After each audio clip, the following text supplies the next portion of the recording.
Selamat pagi Indonesia, kembali dengan informasi lebih dari 25.000 peserta memeriahkan gelaran Green Democracy Fun Walk DPD RI yang digelar di Plaza Timur Gelora Bung Karno, Jakarta. Selain menjadi puncak peringatan HUT ke-21 DPD RI, gelaran ini merupakan komitmen DPD RI dalam mengusung paradigma baru Green Democracy. Dihadiri ribuan masyarakat, para menteri Kabinet Merah Putih, puluhan kepala daerah hingga 20 duta besar negara sahabat, gelaran Jalan Santai ini menjadi langkah DPD RI membawa konsep Green Democracy di mata dunia, termasuk dengan berpartisipasi dalam forum COP30 yang digelar pada 10 November 2025 di Belém, Brasil.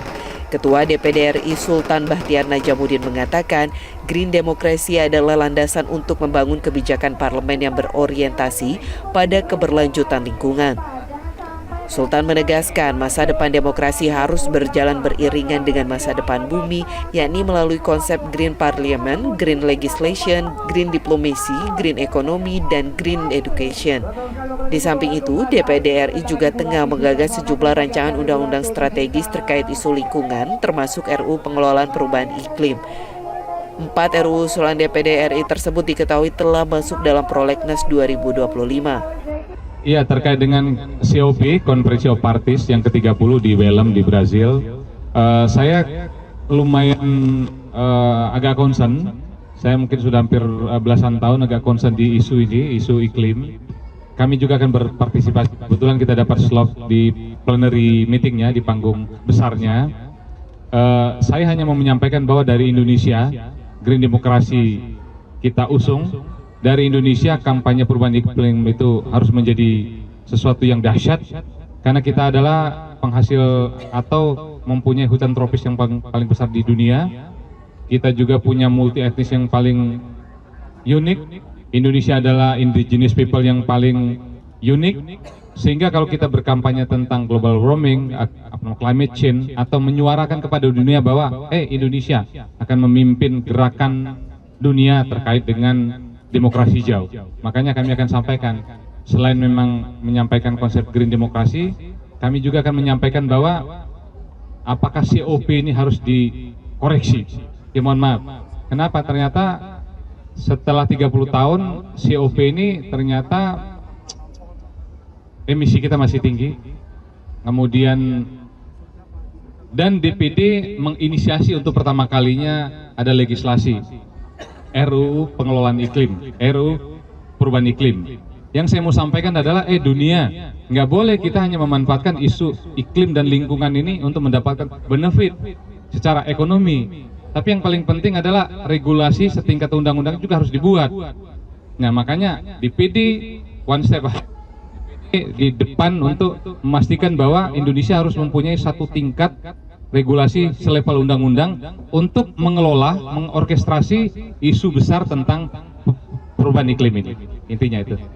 Justru kita berterima kasih ya. Saya appreciate kepada pimpinan DPR, luar biasa, teman-teman Ibu Puan, Pak Dasko, Pak Cucun, dan yang lain-lain telah menerima ide, gagasan, dan usulan dalam bentuk RUU DPD terkait dengan RUU Perubahan Iklim, RUU Masyarakat Adat, RUU Kepulauan, RUU BUMD, dan beberapa RUU yang lain. Dan sudah masuk dalam program prolegnas prioritas. Dan itu kita harapkan ke depan, eksekutif bersama DPR dan kita akan membahas itu. Sehingga menjadi sebuah, bukan hanya sebuah keputusan, tapi sebuah kebijakan atau kebutuhan negara. Tidak hanya jalan sehat, dalam kesempatan ini DPD RI juga menggelar penanaman pohon langka jenis damar sebanyak 21 anakan. Atas inisiatif dan pelaksanaan kegiatan ini, DPD RI berhasil mencetak 2 rekor muri sekaligus sebagai lembaga negara pertama yang menyelenggarakan jalan santai lintas profesi dan negara. Sultan optimistis, Green Democracy Fun Walk akan menjadi agenda rutin tahunan dan akan digelar di berbagai daerah di seluruh Indonesia. Bahkan bersama seluruh peserta, Sultan menginisiasi tanggal 9 November sebagai Hari Green Demokrasi. Ini lebih kepada mau menunjukkan kepada masyarakat Indonesia dan bukan hanya Indonesia, kepada dunia, karena duta besar itu kan wakil negara mereka yang ada di sini, bahwa demokrasi kita itu dinamis, tapi kita bisa kontrol. Ini demokrasi harus sehat, makanya green demokrasi. Jadi ini pesan aja sih, pesan. Lalu di satu sisi, anggota DPD yang begitu banyak, yang kalau dikonversikan itu 70 juta lebih suara, itu mewakili masyarakat daerah. Nah, sudah selayaknya kami yang sudah diberikan kepercayaan itu juga memastikan kembali bahwa aspirasi masyarakat daerah itu betul-betul bisa diperjuangkan. Nah, kalau ada hubungannya dengan rekor muri, itu lebih kepada pesan juga. Pesan bahwa bisa ya, Indonesia yang begitu multi etnik, multi kultur, kemudian dengan jumlah etnisitas yang beragam, latar belakang yang berbeda, latar belakang politik, sejarah, budaya, dan macam-macam, ternyata betul kita punya sesuatu yang tidak dipunyai oleh negara lain, yaitu apa? Kekayaan kita itu persatuan. Nah, tapi persatuan itu tidak bisa dilepas, harus dipupuk, harus terus dirawat. Nah, cara merawatnya adalah memberikan ruang sebesar-besarnya kepada masyarakat, termasuk dengan parlemen. Jadi kami mau shifting dari yang tadinya parlemen itu betul-betul hanya bersuara, kita lebih banyak mendengar. Dari yang biasanya parlemen itu bersidang-sidang di tempat-tempat di gedung parlemen, kita mau pindahkan kepada ruang-ruang yang memang nggak usah lagi formal. Bukan di tempat ber-AC, tapi di ruangan seperti ini, di pinggir sawah, di pinggir jalan, berjalan kaki, berdiskusi, dan eksekusi. Apa masalah masyarakat langsung kita bisa eksekusi. Jadi itu green demokrasi. Jadi demokrasi yang bukan hanya berpikir tentang manusia, tapi juga berpikir tentang bumi dan isinya, gitu loh.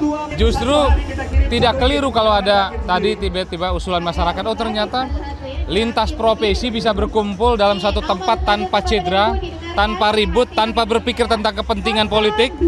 Makanya kalau ada yang mengusulkan ini Green Democracy Day, buat saya sesuatu yang lumrah. Karena ternyata kita harus mengingat bahwa kita bisa berkumpul dengan sehat, dengan mufakat, dengan tanpa ribut, dengan sehat, dengan guyup. Sultan berharap gelaran ini dapat mensosialisasikan keberadaan dan peran DPD RI sekaligus mendorong tercapainya tujuan bernegara secara berkelanjutan. Dari Jakarta, Nadia Ayu Soraya, Febri Septian, Metro TV. Jelajahi cara baru mendapatkan informasi. Download Metro TV Extend sekarang.